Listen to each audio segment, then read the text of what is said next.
여러분 지하철 파업이 시작되었어요. 지하철 파업이 시작되었는데 저는 이 서울 지하철 이 총파업 보면서 이거는 우리 사회가 시대 변화에 적응을 못 하겠구나 이런 우려가 느껴지는 지하철 파업이에요.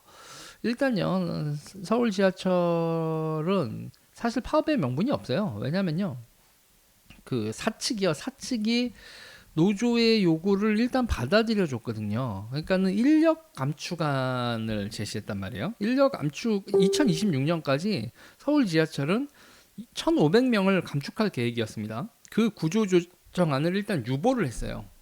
그런데 이거를 이제 노조는 유보가 아니라 아예 그냥 없애라 이렇게 나오고 있죠. 그리고 이제 장기 결혼, 그러니까 사측에서 서울 지하철 사측에서 장기 결혼, 그러니까 이제 은퇴하거나 퇴직하거나 이래서 비어 있는 자리에 그런 장기 결혼이 나 있는 걸 빨리 충원해 주겠다. 그리고 승무 인원 증원을 내년 초에 하겠다라고 사측에서 아니 구조조정에서 인력 줄이겠다는 회사가 그런 계획을 갖던 회사가 일단 인력 줄이는 거 멈추고 결혼하고 증원도 해주겠다고 했는데 지금 파업에 들어간 거예요. 그렇게 해서 이제 증언을 해라라고 하는 거에서 안전 이런 거죠. 그러니까는 노조는 거부하고 유보가 아니라 처리해라 이런데 여기서 이제 여러분 생각을 해봐야 될 게 있어요. 지금 지하철에서 사고가 나는 게 인원을 충원을 해서 인원을 충원하는 게 안전 인원을 충원하는 거다? 이거 여러분 봐야 될 문제가 있어요. 지하철에서 안전사고가 나는 거는 좀 다른 얘기입니다. 그러니까 이렇게 우리가 운영 중에 뭐 안전사고 이렇게 나오는 게 아니라 시설 관리를 하다가 사망자가 나오고 하는데 그거를 운행 인력과 시설 인력을 이거를 뭉뚱그려 가지고 노동자 이렇게 얘기를 해보고 진짜 안전 문제를 해결하는 방향으로 움직이지도 않아요. 자, 이건 일반론적이고 좀 복잡한 얘기고 더 이제 심각한 얘기를 좀 할게요. 심각하지만 이제 직접적인 얘기를 하겠습니다. 일단 서울 지하철이 적자가 여러분 어마무지해요. 올해도 적자가 1조 1천억을 넘어가고 있습니다. 적자가 1조 1천억이 넘어가고 있는데 그런데 여러분 인력을 늘리라는 거예요. 안전 때문에. 적자가 나는데 안전 때문에 인력을 늘려라고 하는데 그게 여러분 인력을 늘리는 방법밖에 없을까요? 더 안전해지는 방식이? 그리고 지하철 운행에 대한 기술 혁신이 벌어진 게 얼만데 지금 15,000명의 조직원으로 돌아가고 있는 상황인데요. 이거는 일단은 기본적으로 안전을 볼모로 한 정치 파업이라고 봐요. 일단은 파업 시기도 보면 화물연대하고 같이 맞춰서 지하철 파업을 하고요. 서울대병원도 지금 파업을 합니다. 이게 여러분 뭐예요? 화물연대 지하철 서울대병원이 공공운수 서비스 노조로 묶여가지고 산별 노조로 묶여가지고 지금 같이 민주노총에서 정치투쟁을 하는 거지.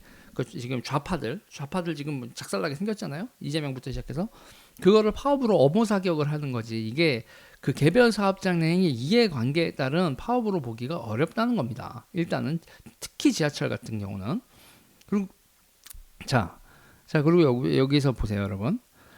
자, 이 산별 노조 제가 얘기하지만 공공운수 서비스 노조는 지금 여러분 서울대병원하고 철도 노조하고 지하철 노조하고 이 화물연대가 다 같은 노조로 돼 있을 이유가 있어요? 무슨 업무 유관성이 있어서 산별 노조가 돼요? 그렇게 묶어놓은 게 뭐냐면 총파업으로 나라 시스템을 멈추려고 공공 서비스 노조를 이렇게 멈추는 겁니다. 병원 멈추게 하고 물류 멈추게 하겠다는 거예요.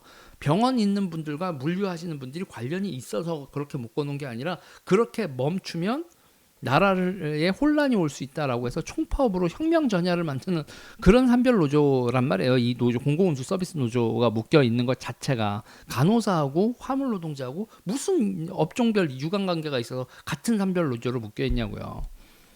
이거 지금 대단히 정치 파업이고 조직 자체가 정치적이다. 자, 이런 얘기를 하는 거고, 오케이, 그럼 정치적으로 나오면 정치적으로 나온다고 얘기를 해. 근데 이 사람들이 정치적으로 나온다고 얘기나요? 안전 그러죠. 거기다 이태원 참사까지 나니까 안전이 더 먹히는 거야. 자, 일단은 여러분 지하철 파업이 벌어지고 있는 현재 오늘 72% 정도 수준의 대체 인력 등을 투입해서 평소 대비 72% 수준을 유지할 전망이라고 합니다. 저는 지금 이분들 다 잘라도 100% 유지할 수 있는 방법이 있다고 알고 있어요. 지하철 운행에서 지금 파업하고 있는 분들요, 진짜 죄송한 얘기지만 당신들 없어도 지하철 운영이 돼. 저는 이거요, 그러니까 기술 혁신을 전면 도입하고 사람이 운전해서 자꾸 사고가 나서 2인 1조 그런데 아예 그냥 사람을 배제하고 그리고 사람을 최소화하고 전자장비, 인공지능 뭐 이런 거로 컨트롤하게 됐을 때 더 안전하지 않다라는 그런 믿음? 여러분, 서베일런스 카메라, 뭐 라이더, 기타 등등 인공지능과 시스템 도입했을 때 지금 당신들 사람 이렇게 쓰는 것보다 더 사고가 난다고 당신들은 주장하고 싶겠지만 제가 아는 한에선 기술 혁신은 이미 사람보다 더 안전한 시스템이 가능하다고 돼 있어요. 그리고 이제 이들이 파업을 함에도 불구하고 평소 대비 72%를 유지할 수 있다. 자, 출퇴근 시간에는 85%까지 유지하기 위해서 정부는 노력하겠다. 정부가 아니라 서울시죠, 이건. 서울시가 유지하겠다고 합니다. 자, 근데 여기서 여러분, 지금 또 이 서울 지하철 파업에서 봐야 될 거는 박원순이 2017년에 한 짓이에요. 서울은 지하철이 여러분 두 개로 서울 메트로 1호선에서 4호선까지인 서울 메트로와 도시철도공사 5호선에서 8호선까지 이게 분리되어 있었어요. 노조가 하도 극성이니까 5호선 파면서부터는 회사를 따로 해서 임금체계 회사를 아예 따르게 해서 임금체계 처우 이런 걸 아예 다르게 해서 두 개를 분리했다고요. 그랬는데 이걸 박원순이 통합을 했어요. 서울교통공사로. 그러니까 여러분 파업에 더 취약한 구조로 박원순이 세팅을 한 겁니다. 그러고 나서 서울 메트로와 도시철도공사의 처우가 다른 거에서 서로 어떻게 됐겠어요? 양쪽 중에서 더 좋은 처우를 하는 방향으로 해서 올려치기를 했죠. 그래서 지금요, 지금 이쪽 도시철도공사 계신 분들이 유재일로 하고 뭐 그럴지 모르지만, 아니, 얘기를 해보자고요. 인력이 15,674명이에요. 15,674명. 이것도 조정이 되겠지만, 이 중에서 10% 정도인 1,500명을 2026년까지 줄여도 지금 이 회사 운영에 별 문제가 없는 상황. 그러면 안전성이 떨어진다? 진짜? 지금 자본금은 21조 5천억이고요. 보유 차량은 3,571대입니다. 자, 그리고 이렇게 박원순이 이렇게 서울 지하철을 좌파들 민주노총의 아가리에다가 박원순이 헌납을 한 상태고요. 그러니까 통합할 때도 그랬어요. 안전 조직 강화를 하겠다. 아니, 두 회사를 통합한다고 더 안전해진다? 그리고 안전 인력을 증원을 하겠다. 안전 투자 지원을 확보하겠다. 무슨 수로? 어디서 돈이 나서? 근데 여러분 이 재정 상황 한번 볼까요? 단기 순실이 여러분 1조 1천억을 기록했습니다. 그래서 코로나 때문이다 그런데 코로나 끝나고 나서도 개선이 되지 않고 있어요.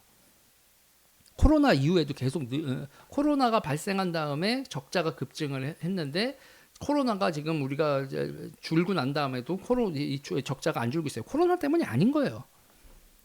이유는 다각적으로 분석해 봐야 되는데 일단은 근무 형태도 많이 변화했어요. 코로나 때 재택근무 방식이 많이 퍼졌습니다. 그리고 여러분 그러니까 우리가 택배 많이 받으시죠?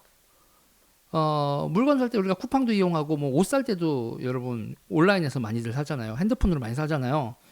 이 모빌리티 혁명의 여파 생각해야 돼요. 그러니까 사람들이 재택근무하는 사람도 있고 뭐 킥보드 이용해서 가까운 거리는 이용하는 사람들도 있고 이동하는 사람들 있고 외출 자제를 하는 것도 있었고 쇼핑을 하려고 지하철 타고 이동하는 거 요새는 그냥 온라인 쇼핑을 하니까 지하철 타는 게 줄어드는 것도 있죠. 자, 이런 건 여러분 되게 소소한 얘기고 진짜 큰 문제가 있어요. 하나는 뭐냐면 대한민국의 65세 이상 노인들이 지하철에서 공짜로 타는 거. 문제는요. 지금은 여러분 노인으로 편입되는 거와 젊은 층이 유입되는 그래서 젊은 층으로 유입되는 층이 훨씬 더 많았어요. 대한민국이. 그런데 2025년에 1960년생이 노인으로 편입이 되는 거고 지하철 요금을 안 내게 됩니다. 2024년까지 그럼 지하철 요금을 내다가 안 내게 되는 그 인원이 여러분 100만 명. 인구 100만 명이 태어났던 1960년생이 이제 지하철 요금을 안 내게 되고 새로 젊은 층이 유입되는 사람들은 30만 명이에요. 그래서 뭐 중간에 사망하신 분 기타 등등을 해도 매년 80만 명이 요금을 내던 사람들이 빠져나가고, 그러니까 서울시만 보면 또 그걸 더 줄여야 되지만 인구로만 얘기를 할게요. 80만 명의 요금을 내던 사람들이 이제 나 노인 내서 공짜야 이렇게 되고, 요금을 내는 젊은 층은 30만 명이 들어와요. 어떻게 되겠어요? 이게 운영이 되겠어요? 자, 현재까지요. 현재까지 지하철 공사의 총 부채가 6조 6천억을 돌파를 했습니다.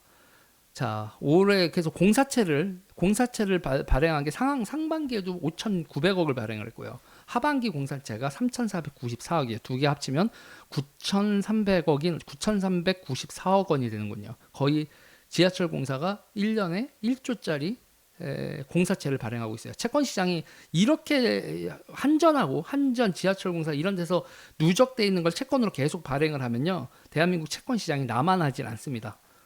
공사채가 이렇게 발행되면 일반 회사채들이요, 여러분, 이 채권 시장에서 어떻게 자금을 조달을 하게 돼요? 이렇게 적자 규모가 뻥뻥 터지면.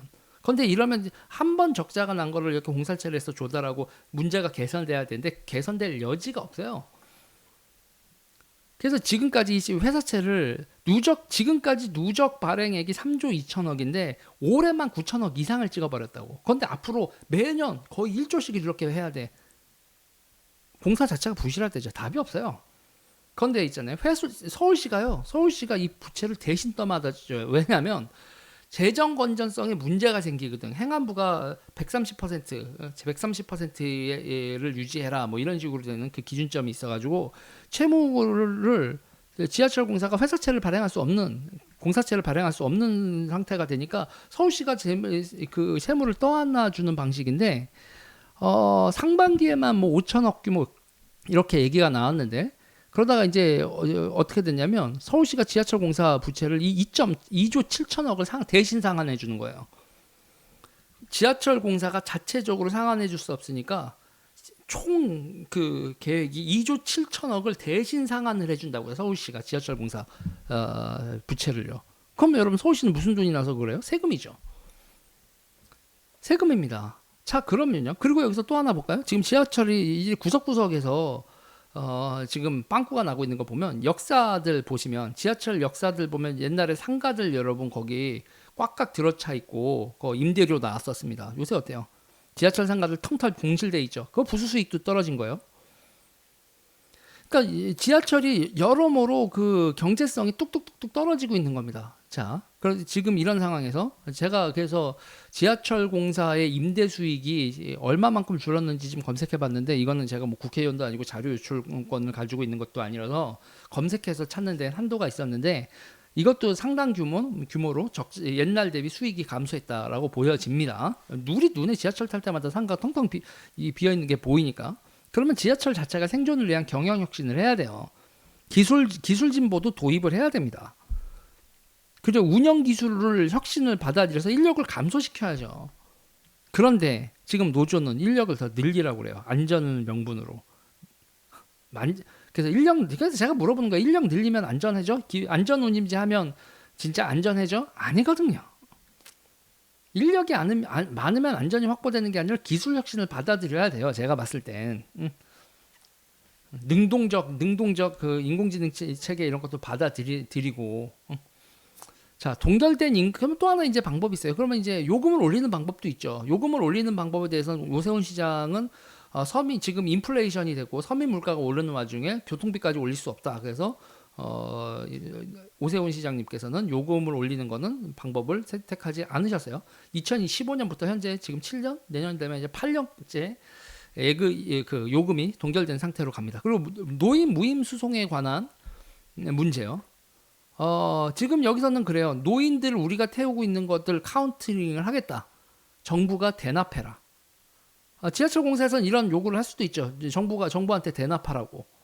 정부가 대납을 해라. 그러면 정부의 지원, 이때까지 지하철 공사에 정부가 그 국비 투입된 거는 그거는 자, 이건 여러분 그러니까 그리고 이제 정부가 지하철 공사에 지원을 하고 뭐 그거에 대한 수익을 이렇게 가져가는 게 아니잖아요. 그러니까 이런 걸 운영할 때 기본적으로 경제 논리가 아니죠. 자, 요금을 올리든지 노인 요금을 이제 뭐 정부가 대납을 하든지 이제 노인 무료 요금제를 없애든지 아니면 점차적으로 노인 할인제를 하고 뭐 30% 요금을 걷고 50% 장기적으로는 100%뭐 90% 요금 할인제로 가고 요금 무료제는 뭐 폐지를 하든지 어떻게든지 이게 운영이 정상화되는 얘기를 해야 되는데 아니면 뭐 어디서 우리가 뭐 영화를 볼 때마다 얼마씩 해가지고 정부 전입금 같은 걸 만들든지 기금을 만들든지 해서 지하철 쪽에 돈이 들어가게 하든지 어떤 식으로든 운영 자체가 적자가 되지 않는 틀을 만들어 가야 되잖아요. 근데 지금 상태는 적자가 눈덩이처럼 그 은퇴 인구가 많아지면 65세 이상 노인 인구가 급증함에 따라서 지하철 적자도 대단히 큰 규모로 확대될 전망이라고요. 자, 그러면 물어보자고요. 어떻게 해야 돼요? 이거 어떻게 해야 됩니까? 이거 고양이 목에다가 누가 노인 요금제 무료 요금제 철폐하겠다 그러면 오세훈 시장이 욕 더럽게 먹고 표 안 줄 거야 그러겠죠. 그러면 여러분 설득을 해야 되잖아요. 이거에 대해서. 자, 지금 보수 정당이 서울시 정부와 의회를 장악했어요. 국민의힘이. 자, 이런 상황에서 어떤 비전을 가지고 어떤 캠페인 단기적이 아니라 장기적으로라도 근데 이건 민주당 뭐 국민의힘이 아니라 모여가지고 야 이거 노인 요금제 어떻게 하는 게 좋겠니? 근데 이걸 먼저 얘기하는 끝쪽이 불리하고 그거를 저기서 노인들을 학대해요라는 식으로 프레임 잡아서 공격하려고 하잖아. 그러니까 서로 얘기를 못 하는 거야. 이건요 여러분 시민들은 나 서민이에요, 나 불쌍해요. 뭐 이런 식으로 나오는 거고 시민들 그리고 노조 그리고 정치인들 모두가 있잖아요. 예민한 문제는 다 회피해. 아유, 뭐 내가 해. 다음 사람이 해결하지. 다음 사람이 해결하지. 문제는 인구 절벽이 진짜로 다가오고 있다는 거예요. 젊은 사람들 유입 안 되고 노인들이 무료로 이용하는 사람들이 늘어나고 있는 이 인구 절벽, 인구 피라미드 문제가 직격을 갈기고 있는 분야가 바로 그 서울시 지하철 이런 거죠. 자, 전 오세훈 시장님의 그 말, 오케이, 그 맞는 말이에요. 대중교통 요금까지 오르면 인플레 상황에서 서민들의 삶의 고통이 감당할 수 없다고 판단한다. 오케이, 알겠어요. 그리고 서울시가 지하철 공사 부채 2조 7천억을 대신 상환하는 것도 알겠어요. 그럼 지속적으로 지원할 수 있는 재원이 계속 지하철이 서울시 재정을 빨아먹을 텐데, 그럼 서울시는 어떤 재정을 줄여서 그걸 감당할지 아니면 그냥 또 시 채무를 늘려요? 어떻게 될까요? 자, 여기서 저는 이 상황에서 제일 기가 막힌 건 이 와중에 적자가 이렇게 확대가 되고 1조 이상의 적자가 나고 있는데 성과급이 얼마가 나갔는 줄 아세요? 성과급이 2020년에 1760억이 나갔습니다. 성과급이 1760억이 나갔고 2021년에는 1420억이 나갔어요. 회사가 조단위 적자를 내고 있는데 노조는 성과급으로 1760억과 1420억을 가져갔어요. 그럼 이분들이 월급이 대한민국 기준으로 적냐, 노동 강도가 세냐, 어디로 봐도 여러분 그렇게 판단할 수 없어요. 이거는 미안한 얘기지만 미안해 막이지만 대한민국 정치가 포퓰리즘에 빠져가지고 답도 없는 짓을 하고 있어요. 답도 없는 짓을. 이제는 이제 우리가 해결책을 내놔야 되는 때라고 생각을 해요. 지금 제가 이제 65세 그 요금제 있잖아요. 이거 일단은 무료에서 50% 할인제로 하든 70% 할인적으로 점진적인 철폐를 해야 됩니다. 54세 그러니까 노인한테 지하철 요금 무료라는 거 점진적 철폐를 해야 되고 그리고 뭐 여러 가지 노조 인원 그러니까 지하철 공사 인원수 줄이고 자동화 장치하고 기술 혁신을 통해서 여기가 있잖아요. 여기가 그 비용이 있죠. 비용을 확 줄여서 서비스가 지금 요금하고 이게 계속적으로 유지될 수 있는 상태로 경영 개선을 해야 된다라고 생각을 합니다. 이런 식의 정치 파업하고 이런 식의 노답 상황에서 그냥 빚으로 그러니까 저는 제일 엉뚱한 게 그러면 황당했던 게 성과금 1760억을 여러분 어떻게 줬다는 얘기예요. 회사가 적자가 났는데 성과급을 1760억을 어떻게 냈냐면 회사가 빚을 져서 줬다는 거예요. 공사채를 발행해서 공사채로 회사가 빚을 져서 직원들 성과급을 줬다고요. 이게 일반 회사에서 말이 되는 얘기입니까 여러분?